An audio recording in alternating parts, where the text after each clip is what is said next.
Hello students, good morning. We are reading third lesson, our government from a social and political life. We will start it from page number 232.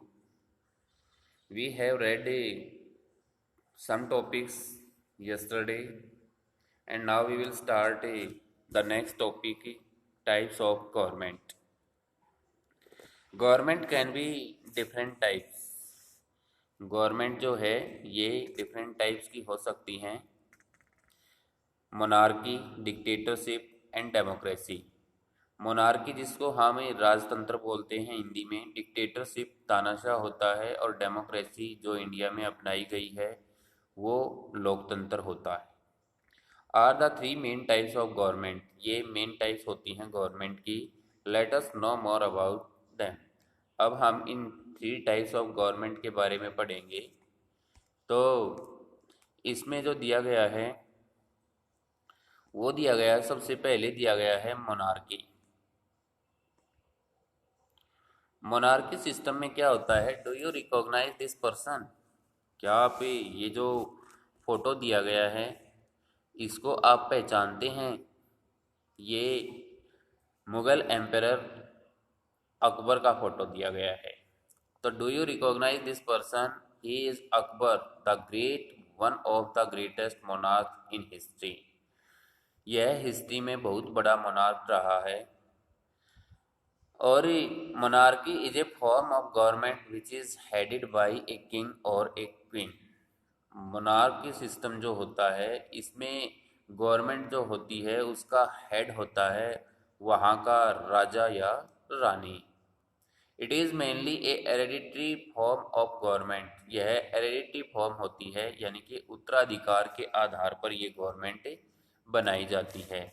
उत्तराधिकार का मतलब क्या होता है कि जब कोई भी राजा जो है उसके बाद अगर कोई दूसरा राजा बनेगा तो उसका बड़ा बेटा बनेगा या उसका जो उत्तराधिकारी होगा वो वहाँ का राजा बनेगा। तो it is mainly hereditary form of government. ये हेरेडिटरी फॉर्म जो होती है गवर्नमेंट की वो मानी जाती है। So power passes down from one generation to another in the same family. यानी कि जो राजा का परिवार होता है उसी में उसके हेरेडिटरी जो हैं वो राजा बनते रहते हैं। मीन्स राजा के बाद उसका बड़ा बेटा जो है वो राजा बन जाएगा, उसके बाद उसके बेटे का जो बड़ा बेटा होगा वो बन जाएगा। इस तरह से जो चेन सिस्टम होता है वो बन जाता है। मीन्स कहने का जो एक बार राजा बन जाता है तो जनरेशन वाइज वही परिवार जो है वो मोनार्की सिस्टम को आगे बढ़ाता रहेगा। यानी कि राजा के बाद राजा दूसरा जो बनेगा वो उसी की जनरेशन से बनता चला जाएगा। उसके बाद है a monarch heads the government of a country. Monarch जो है वो हेड होता है किसी भी देश की गवर्नमेंट का। And he is assisted by A council of ministers. और उसकी कुछ मिनिस्टर होते हैं, काउंसिल ऑफ मिनिस्टर होते हैं जो उसके साथ मिलकर के काम करते हैं। तो मोनार्की सिस्टम में क्या होता है, मोनार्की सिस्टम में एक राजा होता है या रानी होती है जो गवर्नमेंट का हेड होता है और इसमें हेरेडिटरी सिस्टम होता है। और हेरेडिटरी सिस्टम का मतलब होता है वंशानुगत तरीके से वहाँ पर राजा बनता जाता है। यानी कि जनरेशन के अकॉर्डिंग एक के बाद एक ही राजा बनता चला जाता है। राजा के बाद उसका जो उत्तराधिकारी होता है उसका बेटा होता है, उसके बाद उसका बेटा होगा। तो इस तरह से मोनार्की सिस्टम जो है वो चलता है। उसके बाद है डिक्टेटरशिप। डिक्टेटरशिप मीन्स तानाशाह।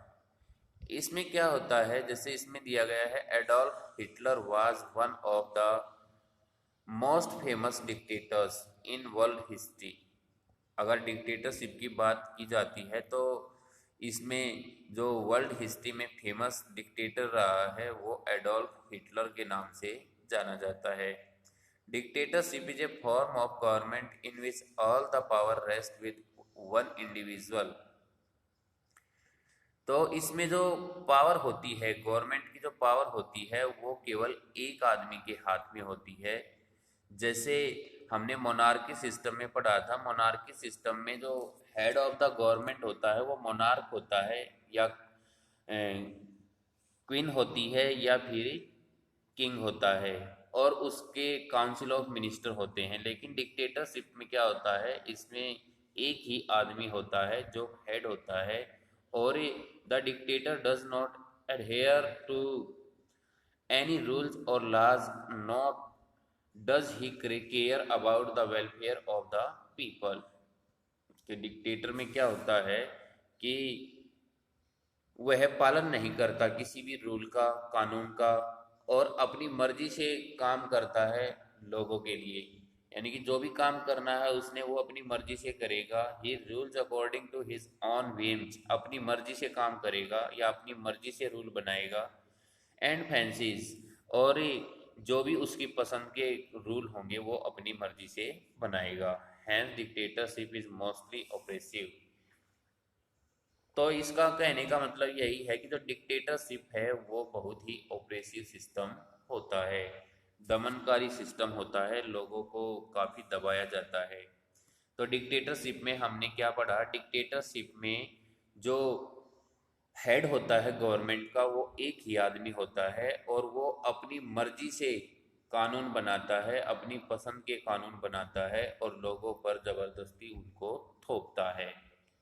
तो ये होता है डिक्टेटरशिप। अब आता है डेमोक्रेसी। डेमोक्रेसी क्या है? Democracy, the most popular form of government today is democracy. आजकल डेमोक्रेसी ही सबसे पॉपुलर गवर्नमेंट मानी जाती है। It is a form of government where people participate in the governance of country, जहाँ पर लोग काम करते हैं, गवर्नमेंट में पार्टिसिपेट करते हैं या शासन करने में पार्टिसिपेट करते हैं।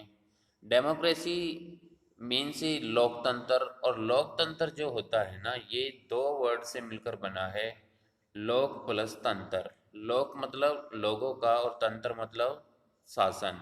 यानी कि लोगों का शासन जो होता है वो लोकतंत्र होता है। तो इसमें क्या होता है, यह form of a government where people participate in the governance of the country. यहाँ पर लोग जो हैं वो देश के शासन में पार्टिसिपेट करते हैं, या देश का शासन चलाने में पार्टिसिपेट करते हैं। Democracy can be of two types. Democracy को हमने दो पार्ट्स में डिवाइड कर रखा है, टू टाइप्स से बना रखा है। एक तो डायरेक्ट डेमोक्रेसी होती है और दूसरी इनडायरेक्ट डेमोक्रेसी होती है। In a direct democracy the people in a country directly participate in the governance. Direct democracy में क्या होता है, लोग डायरेक्टली पार्टिसिपेट करते हैं गवर्नेंस में, शासन में। However, direct democracy is possible only in countries with a small population। जो डायरेक्ट डेमोक्रेसी है यह छोटे छोटे पॉपुलेशन वाले देश में ही पॉसिबल हो पाती है। A more popular form of democracy is indirect और रिप्रेजेंटेटिव डेमोक्रेसी। जो दूसरी डेमोक्रेसी की पॉपुलर फॉर्म होती है वो इनडायरेक्ट और रिप्रेजेंटेटिव डेमोक्रेसी होती है, जिसको इंडिया में अपनाया गया है। हमारे इंडिया में भी इनडायरेक्ट डेमोक्रेसी को अपनाया गया है। In this form of democracy people choose their representatives through election who then form the government. जैसा कि हम इलेक्शन के टाइम पर देखते भी हैं, और जब इलेक्शन होता है तो प्रोविंसेस के अकॉर्डिंग, और कॉन्स्टिट्यूंसीज के अकॉर्डिंग जो रिप्रेजेंटेटिव है उनको चुनाव में खड़ा किया जाता है। उनको पब्लिक जो है वो वोट करती है, और जो भी कैंडिडेट जीत कर जाते हैं वो गवर्नमेंट बनाते हैं। और इस तरह से वो कैंडिडेट्स जो हैं वो पब्लिक के द्वारा चुने हुए रिप्रेजेंटेटिव होते हैं, प्रतिनिधि होते हैं। तो इस तरह से जनता के द्वारा जो चुने हुए प्रतिनिधि हैं वो शासन चलाते हैं, वो अपने कंट्री का को गवर्नेंस करते हैं। Thus in a representative democracy election play an important role. इस तरह से जो रिप्रेजेंटेटिव डेमोक्रेसी होती है उसमें इलेक्शन जो है वो इम्पोर्टेंट रोल प्ले करते हैं। All adult citizens of the country have the right to cast vote. सभी अडल्ट सिटीजन्स को, जितने भी देश के अडल्ट सिटीजन्स हैं, उनको वोट डालने का अधिकार दिया जाता है, irrespective of their caste, creed, gender etc. कि उनको बिना किसी भेदभाव के, चाहे वो कास्ट है, क्रीड है, जेंडर है, यानी कि जाति, नस्ल, लिंग के आधार पर बिना किसी भेदभाव के उनको वोट डालने का अधिकार दिया जाता है। Right to vote is called franchise. और जो वोट डालने का अधिकार है उसको फ्रेंचाइज बोला जाता है। When all the citizens of a country have the right to vote it is referred to as universal adult franchise. जब 18 अबव जितने भी सिटीजन्स होते हैं उनको वोट डालने का अधिकार दिया जाता है, तो उसको यूनिवर्सल अडल्ट फ्रेंचाइज के नाम से जाना जाता है। तो इस तरह से हमने डेमोक्रेटिक की गवर्नमेंट है उसके बारे में पढ़ा। डेमोक्रेटिक जो गवर्नमेंट है वो आजकल पॉपुलर है। मोस्टली कंट्रीज में डेमोक्रेसी को अपनाया गया है। डेमोक्रेसी के टू पार्ट दिखाए गए हैं, डायरेक्ट डेमोक्रेसी और इनडायरेक्ट डेमोक्रेसी। डायरेक्ट डेमोक्रेसी वो होती है जिसमें पब्लिक जो है वो डायरेक्ट पार्टिसिपेट करती है और देश का जो गवर्नेंस है, शासन है, उसको चलाने में डायरेक्ट पार्टिसिपेट करती है। और इनडायरेक्ट डेमोक्रेसी जो होता है उसमें पब्लिक जो है वो अपने रिप्रेजेंटेटिव जो है उनको चुन करके भेजती है, जो देश का शासन जो है उसको चलाते हैं। और जो डेमोक्रेसी है उसमें अडल्ट फ्रेंचाइज का बहुत ज़्यादा इम्पोर्टेंट रोल रहता है। और उस इम्पोर्टेंट रोल में क्या होता है कि जितने भी अबव 18 सिटीजन्स हैं उनको वोट डालने का अधिकार दिया जाता है। अब आता है universal adult franchise. Universal adult franchise क्या होता है?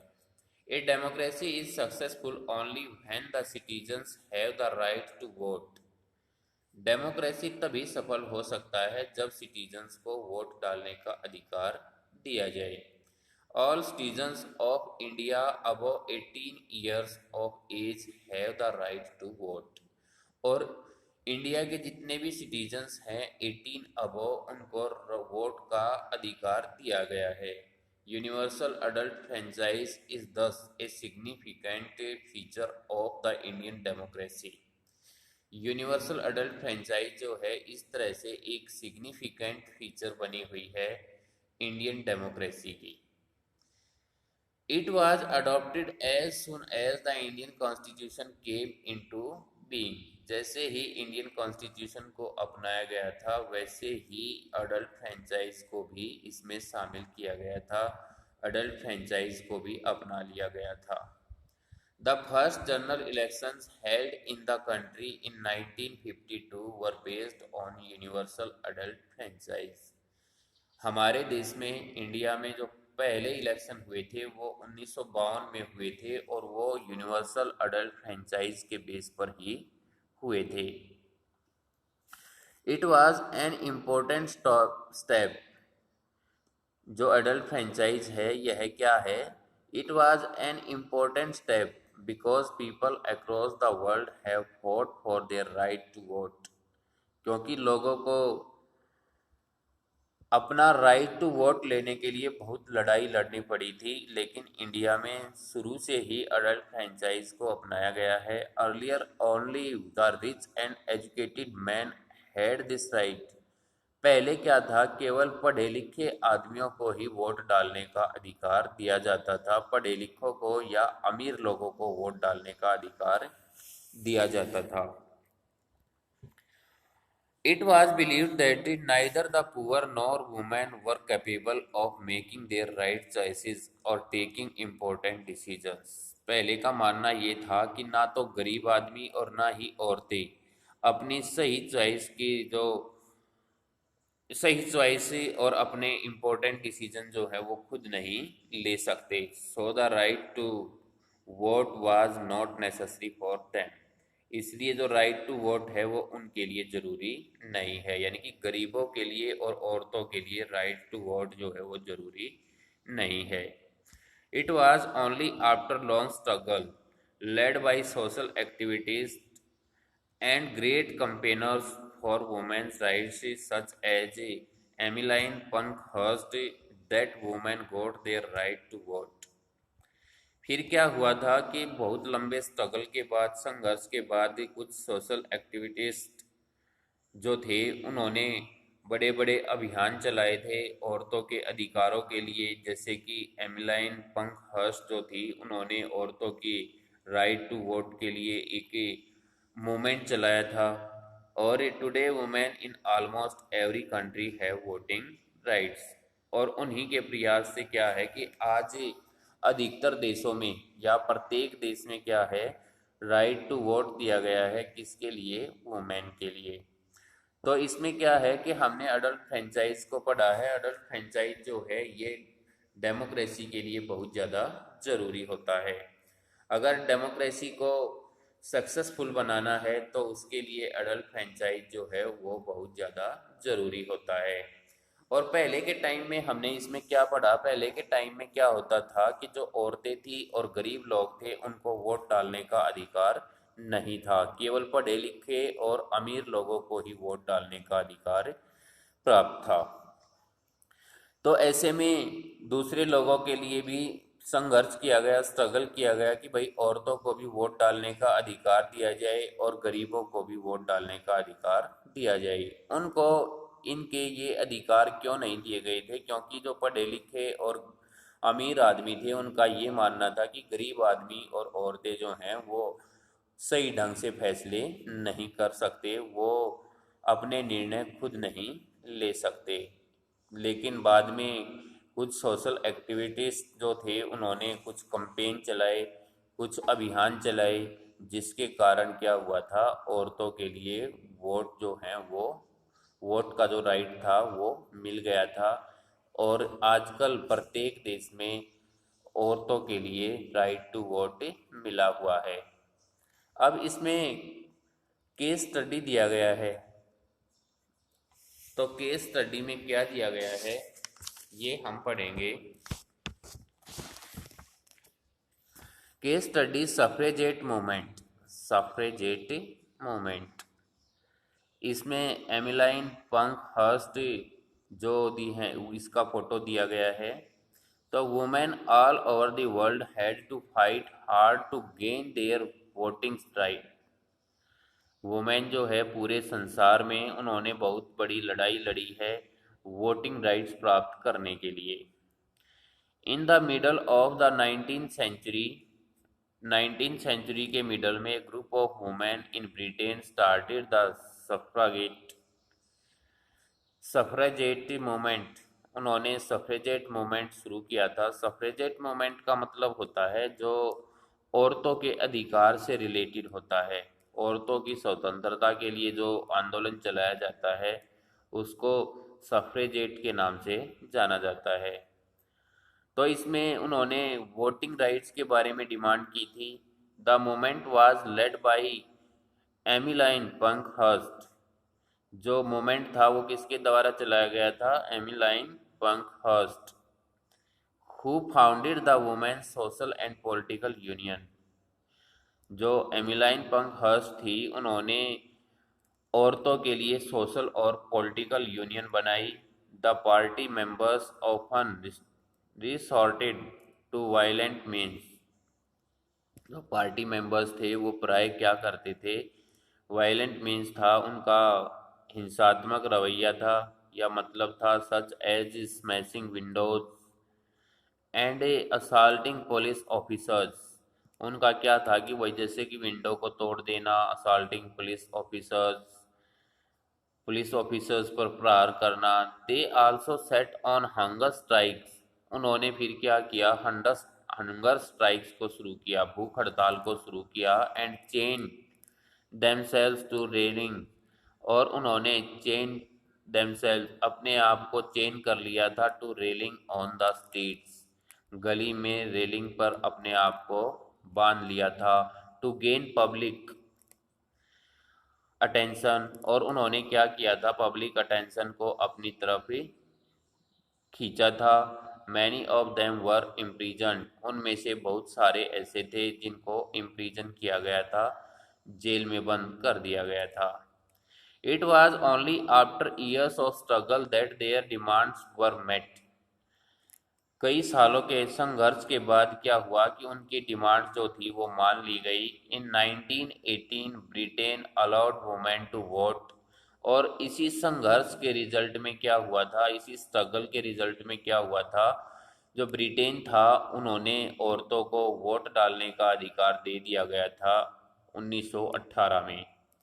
If they were over 30 years and on property, यदि उनको उनकी खुद की प्रॉपर्टी है या फिर उनकी एज 30 अबव है तो उनको वोट डालने का अधिकार दे दिया गया था। The USA and France granted the voting right to women.